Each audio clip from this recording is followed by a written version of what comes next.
Hi, this is Rhonda. Thank you for joining me on the Rusty Glider. I am, let's see, I don't know why that won't work.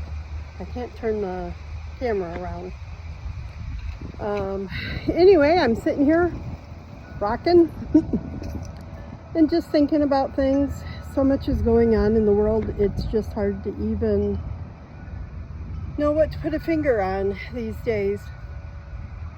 It's absolute insanity everywhere. We've got everything from, well, Diddy and the exposures that's bringing to questions about Kamala's parentage, coming up with her father, and all of it stemming from a comment Janet Jackson said. What the heck? You guys, our world is crazy. And then there's the hurricane that just came through. Oh my gosh. There is, sorry, yawn. I don't know why I get on this and I immediately start yawning. I felt so guilty last night turning the TV off. It's like later and later and later, and I think I've got to go to sleep, but it's like our friends and neighbors and everybody in Florida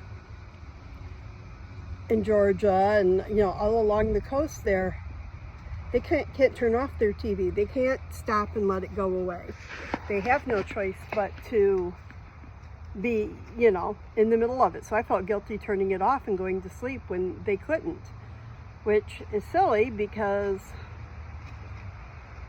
we can't be a part of every single thing that's going on, you know? Today has been a weird day for me. I've been doing a lot of self-reflecting, and I was very active with a local animal rescue for a while. And I kept seeing things that I wasn't really comfortable with, and oh, I'm sorry. I don't know why that keeps happening. And it's a very long, convoluted story. It's something I'm still healing from, recovering from personally. It was very stressful, very traumatic. It left me questioning myself and my own judgments. And so there was a court case today involving it.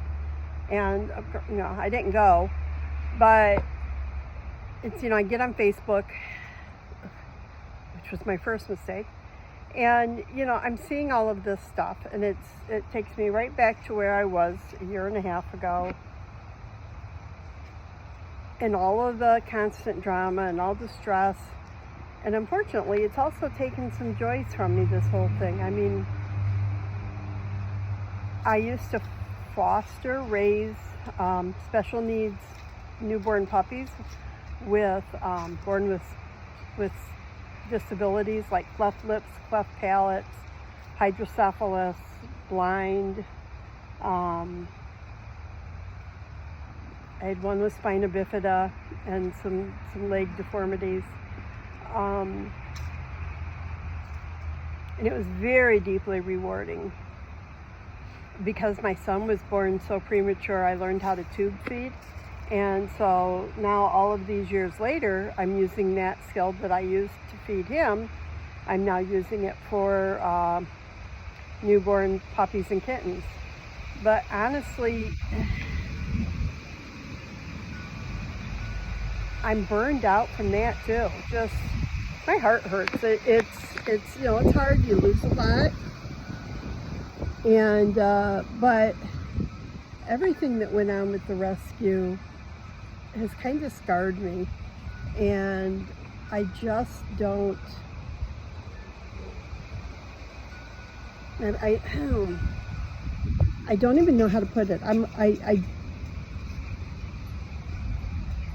feel, I don't know if I feel like if I start doing it again, then that's going to open up all the other things. I don't know. I don't know, but I feel like that's been taken away. And maybe I'll start doing it again one day. I find it deeply, and it's hard. It's hard because so many good and rewarding and wonderful things came to me because of my association with that organization.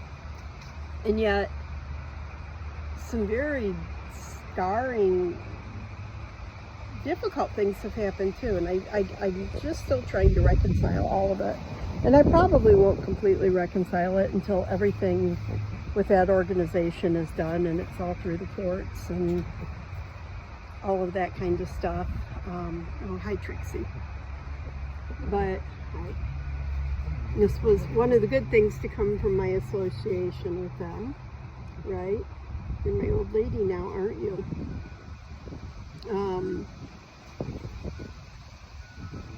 I don't know. It's just brought up a lot of emotions today.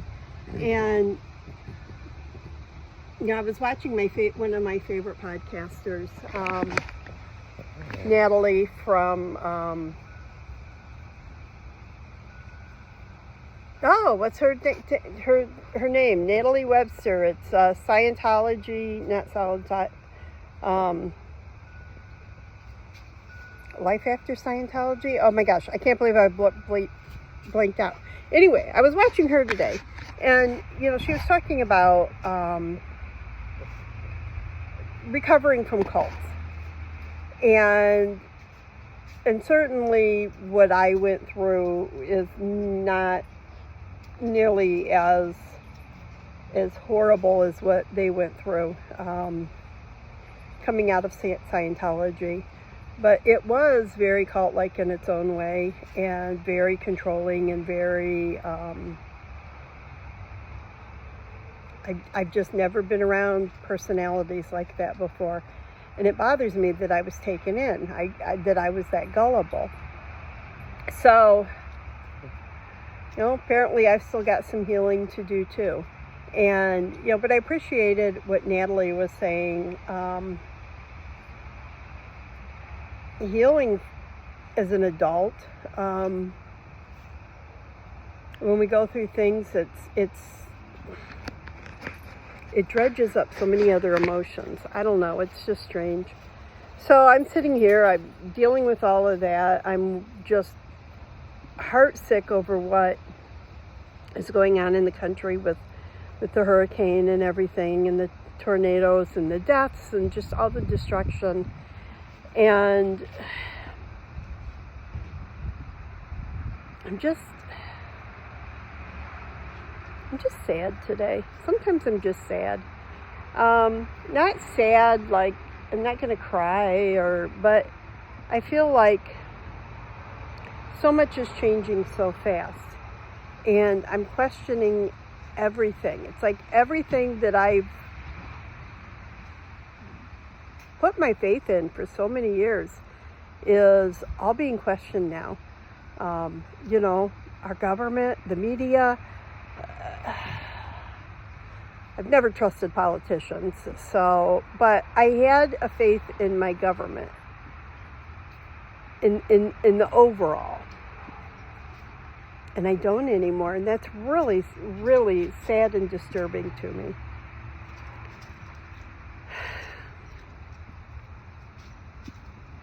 I don't know, you guys.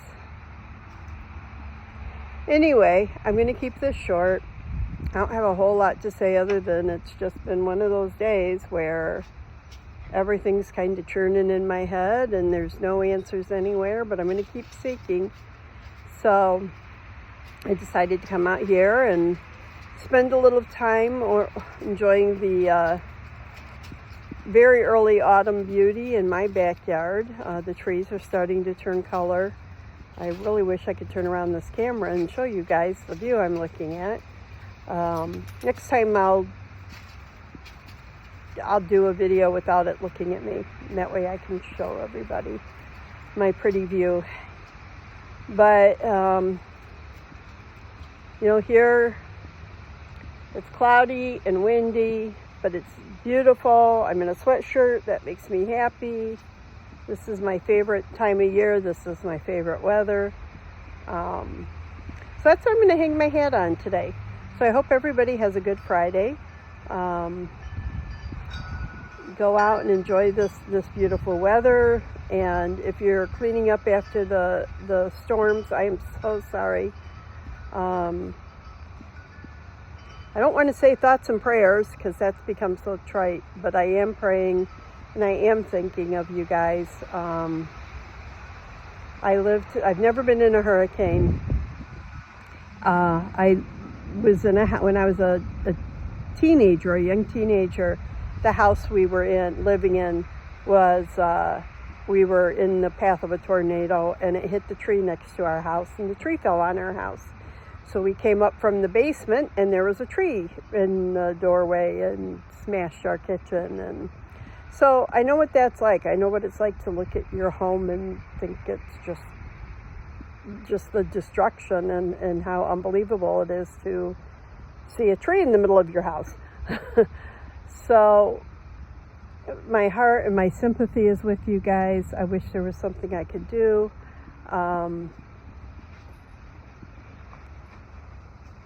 I know, we all get hit by Mother Nature at different times. Where I'm at, we get the ice storms and we get tornadoes and blizzards, and I'm in northern part of the United States, so we get all that kind of fun stuff. But it's still just in the blink of an eye, everything can change. So hug your loved ones. And I promise I'll be a little more cheerful next time.